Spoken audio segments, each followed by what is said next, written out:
Hey, what's up, everyone? Thank you for giving me an opportunity to talk about astrology, for being awesome, for being yourself, for being authentic, and a damn inspiration to me. How could I? I don't know how to appreciate you guys being more inspirational than I can. I mean, geez, you guys are awesome. Thank you for giving me a chance to talk about astrology, and today I want to talk about how to get into a workout schedule, just something that you want to start doing so that you can become more fit. Okay, could be diet, could be whatever. It all has to do with your birth chart and the way you grow. Everybody grows differently. We are all beautiful plants, but what kind of plant you are is determined by what your birth chart looks like. And I'm going to give you guys some tips on what to look at when you want to learn about that part of your personality. This topic was created by a questionnaire. I'm definitely gonna post it in my like below, so you guys can check it out to give me more ideas for videos. Whoever asked this question, thank you so much. And okay, so I'm gonna get into it. But before I get into it, I want to mention this quote by Muhammad Ali. And I'm not gonna read it from this paper. I'm just gonna take it from here. Okay, so what Muhammad Ali said is that he effing hated working every day. He hated training. He couldn't stand it.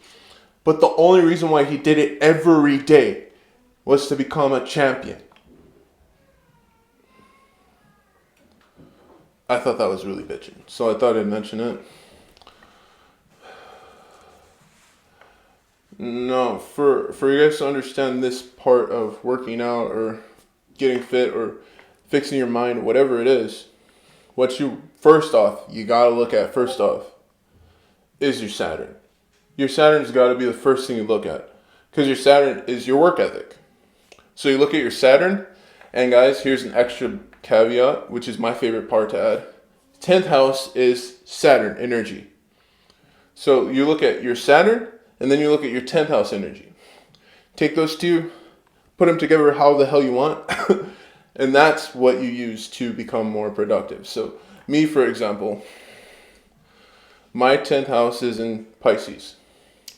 My Saturn is in Sagittarius, meaning that I have to have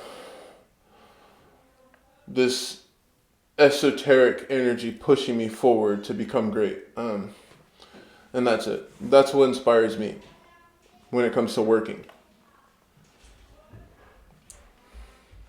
I'm not sure if I have that whole Sagittarian energy pushing me forward, but that's what Sagittarius does anyway. They put themselves down. I'm putting myself down. I don't give myself time to play. I'm trying my best to develop my own thing, but it's Sagittarian-esque. Okay, so I push myself, do things that are a little off until I get into a groove. But what I'm learning about me is if I just put a schedule down, then I will follow that.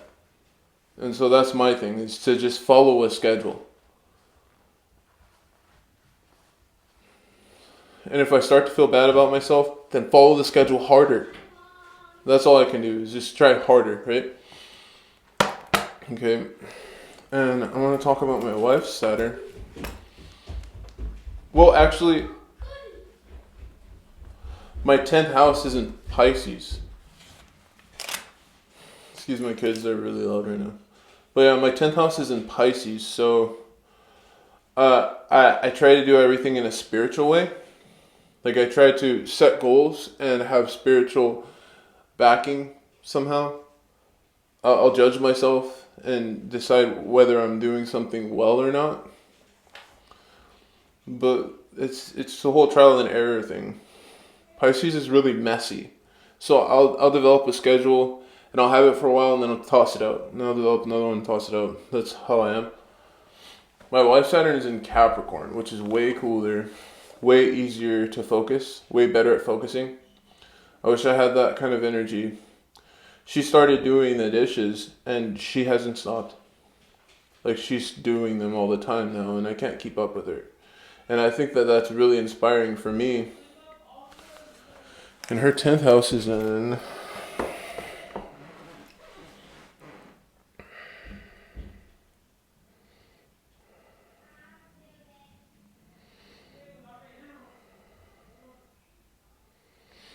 Her 10th house is in Aquarius, so she's even been like making meals and stuff for me and stuff. She's just really good at having this ethic of working, which is really inspiring, man. Both of her signs are ruled by Saturn, so that's a really good sign for her. She has Aquarius, which has Uranus and Saturn in it, and then in her Saturn she has Capricorn, which is all Saturn, bruh. So she's got it pretty straight. She's got the whole straight and narrow path squared away. Believe it or not, whether she believes it or not. Like, pretty inspiring person. That's the first caveat, right? Second takeaway is,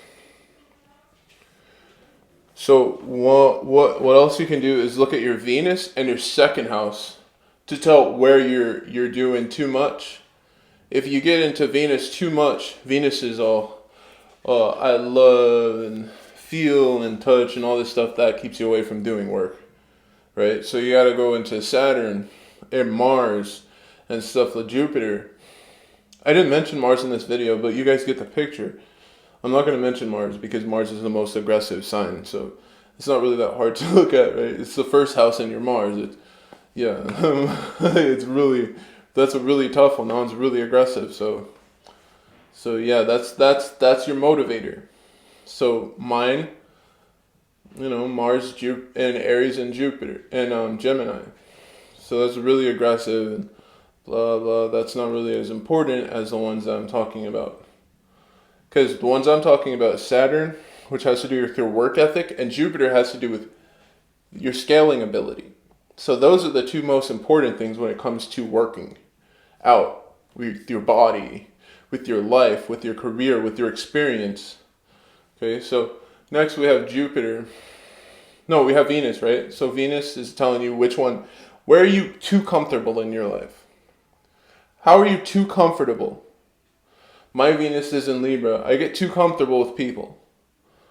And I break that. Thanks to my wife, apparently. It's pretty cool, right? She helps me to break the whole attachment to people, which is actually a good thing, because if I get too attached to people and try to help people too much, then I could lose my own perspective of who I am, which is not healthy. So that's what I get to do with myself. And then as for my second house, which is in... Guys, I barely even know my own chart, but yeah. So my second house is in Cancer. Another thing I get to avoid is being too close to family. So it's like I gotta find this balance. Like, I can't be too close to my wife, but I have to be close with her so that I can become more strong. So I can't lean on anything like that. I have to lean on the fact that my Saturn is in Sagittarius, so I preach to myself, Antoine, go and get this. Go and do that thing, right? And then my 10th house in Pisces is like, okay, we're already there. We're already doing it. And it's all in the background, like everything is power, kind of. So that's me. And that's why I get to stay in. I can't go and run off to someone else and ask them for advice and all this crap, right? So Jazz also has her second house in Cancer, meaning that she can't be too close with family either. She has to be self-reliant, self-motivated, okay? And her Venus is in Taurus, I believe. No. Jasmine's Venus is in Pisces, so she can't necessarily get too spiritual, but I have to go spiritual to get work done. And so we kind of have a little bounce off of each other in that way. She starts talking about things that are spiritual, I start getting more aggressive with my Saturn energy. So that's how that works out. It's a bounce, give and take kind of vibe. We're gonna do relationships. Okay, so next, last but not least, we have Jupiter in the 9th house. Now Jupiter in the 9th house is for scaling, okay?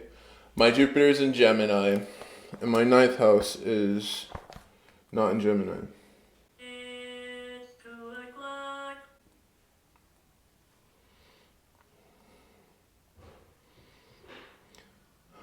My ninth house is in Aquarius. And so to scale, suggestion for me would be, hey Antoine, go outside, associate yourself with people, play guitar, skateboard around people, talk to people, get to know yourself. Through talking to others, you get to know yourself, Antoine. And so that's what my journey is. And the thing that I get to avoid is being into that Cancer Venus energy, that second house Cancer energy. If I get too much into that, then I can lose my perspective.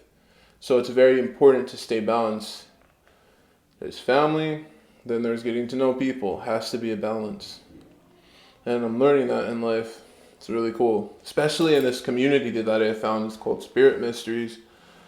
That is the best community for me. You know, people talking about spirituality and stuff. It's a really cool community. If you're not in there, you should definitely check it out. Okay. Because that helps me with my work ethic. I wouldn't even have videos because of my work ethic without Spirit Mysteries in the first place. So it's really badass, guys. So definitely find your groove. And you guys have a great rest of your day. Thank you for everything. And blessings, everyone. Thank you.